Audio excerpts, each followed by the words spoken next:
Dua, memerintahkan kepada jaksa penuntut umum untuk segera mengeluarkan terdakwa Nikita Mirzani dari dalam rumah tahanan negara khusus perempuan Pondok Bambu setelah putusan dibacakan.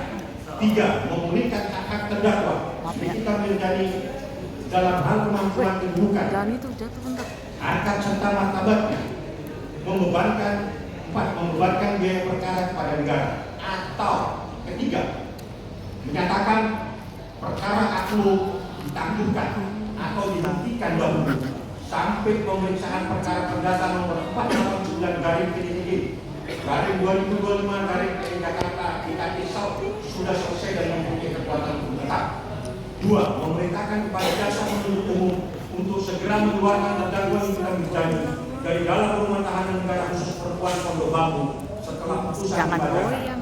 Tiga, membebankan biaya perkara kepada negara. Atau apabila majelis hakim yang mulia atas dasar pertimbangannya berpendapat lain, mohon putusan yang seadil-adilnya. Majelis hakim yang mulia, izinkanlah kami, penasehat hukum terdakwa Nikita Mirzani, menutup keberatan eksepsi ini dengan doa. Ya Allah, ya Tuhan kami, Tuhan pemberi kekuasaan, Engkau berikan kekuasaan kepada siapapun yang Engkau kehendaki, dan Engkau cabut kekuasaan dari siapapun yang Engkau kehendaki. Engkau muliakan siapapun yang Engkau kehendaki, dan Engkau hinakan siapapun yang Engkau kehendaki. Di tangan Engkau lah, ya Allah, ya Tuhan kami, pemilik segala kebajikan.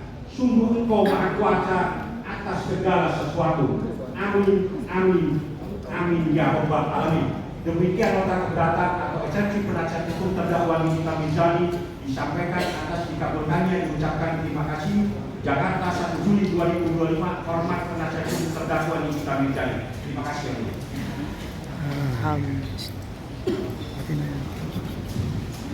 Demikian nota keberatan sudah dibacakan oleh penasihat hukum terdakwa. Selanjutnya pertanyaan kepada terdakwa. Apakah saudara juga akan mengajukan eksepsi secara pribadi? Ada yang mulia. Silakan diserahkan dulu sebelum dibacakan. Surya.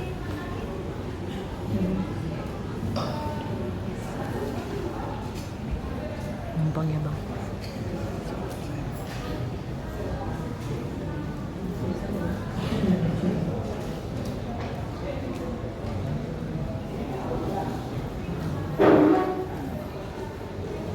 Silakan untuk terdakwa membacakan nota keberatan. Bismillahirrahmanirrahim. Assalamualaikum warahmatullahi wabarakatuh.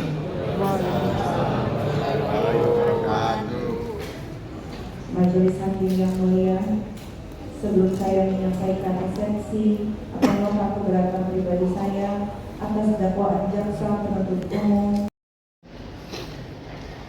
Majelis hakim yang mulia, dalam sidang yang sangat mulia ini, saya ingin menjelaskan apa yang saya alami merupakan sebuah perbuatan dan tindakan zalim dari pelapor Reza Gladys yang membuat laporan yang mengada-ngada ke Polda Metro Jaya yang zalim dengan sewenang-wenang menjadikan saya tersangka, dan jaksa penuntut umum yang melakukan dakwaan abal-abal yang penuh dengan halusinasi yang diceritanya dipotong-potong, yang dalam dakwaannya perbuatan yang dilakukan oleh orang lain, akan tetapi yang diterdakwakan adalah saya, dan saya yang dijadikan korban kezaliman yang penuh dengan diskriminasi dan kriminalisasi. Majelis hakim yang mulia, berikut ini saya sampaikan keberatan saya yang merupakan bagian yang tak terpisahkan dan merupakan satu kesatuan dengan nota keberatan yang dibuat dan dibacakan oleh penasihat hukum saya untuk membuktikan bahwa saya tidak melakukan tindak pidana pencemaran sebagaimana dakwaan zalim yang dilakukan oleh jaksa penuntut umum kepada saya sebagai berikut. Dakwaan pertama.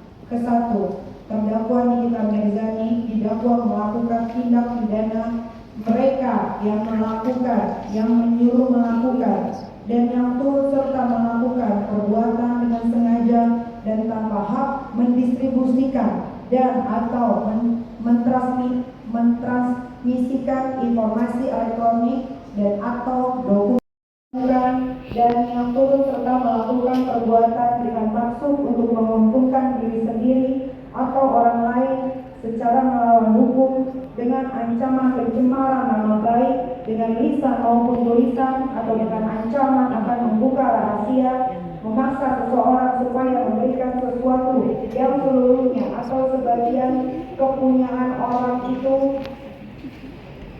atau orang lain atau supaya membuat hutang atau menghapuskan piutang. Perbuatan terdakwa sebagaimana diatur dan diancam pidana dalam pasal 369 ayat 1 Kitab Undang-Undang Hukum Pidana Junto pasal 55 ayat 1 ke 1 Kitab Undang-Undang Hukum Pidana. Dan kedua, mereka yang melakukan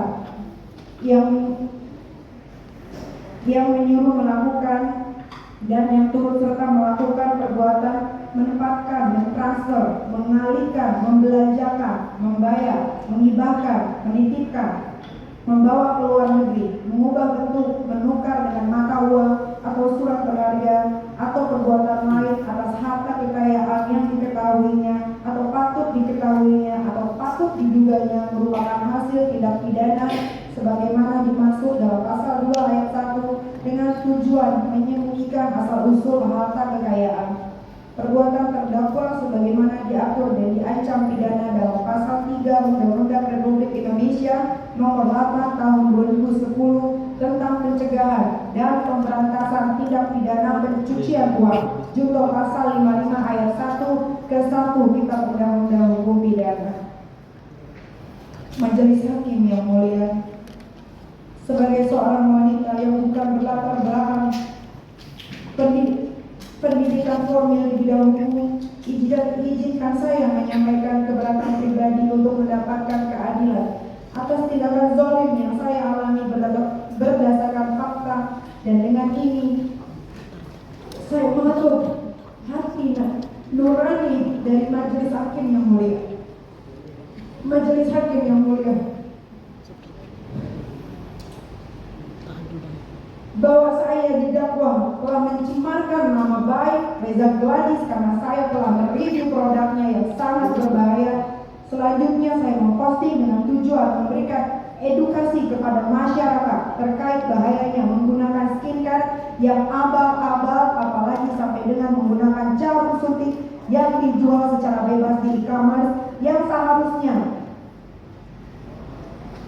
dijual di klinik kecantikan dengan pengawasan dokter spesialis. Atas kejadian tersebut, Reza Gladys mencari-cari saya dan meminta untuk bertemu dengan alasan untuk mereview produknya yang baik-baik. Saat ini, saya ini public figure, orang kenal saya yang sudah punya nama, dan setiap yang ingin bertemu dengan saya, pastinya saya akan anggap itu adalah bisnis yang bernilai. Tidak bisa sembarangan orang dengan tiba-tiba ingin bertemu dengan saya tanpa alasan yang jelas, karena saya pernah trauma dimanfaatin hanya untuk mengejar popularitas saya saja. Semua berjalan dengan perhitungan bisnis, termasuk dengan adanya permintaan Reza Gladys untuk mereview produknya dengan baik-baik. Ada jasa, ada uang, dan ada harga. Ada kesepakatan sebagaimana yang tertuang dalam dakwaan halaman 5 terkait percakapan Ismail Marzuki dengan Reza Gladys, yaitu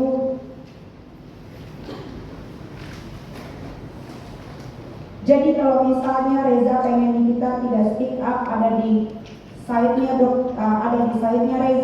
Reza udah tinggal kasih dia aja uang yang lain. Kemudian saksi Reza Gladys membalas, kalau 4M gimana Mahil? Selanjutnya saksi Ismail Marzuki menjawab, ya nggak apa-apa. Percakapan tersebut adalah sebuah percakapan dan berbentuk kesepakatan di mana adanya jasa dan harga yang dibayarkan yang bernilai bisnis, dan itu sudah biasa saya lakukan, yang merupakan pekerjaan saya untuk endorse dan mereview produk, baik produk kecantikan atau produk lainnya. Akan tetapi setelah adanya transaksi kesepakatan dan ada pembayaran yang ada, saya malah dizolimi oleh Reza Gladys dengan menjadikan saya dan sahabat saya sebagai tersangka di Polda Metro Jaya.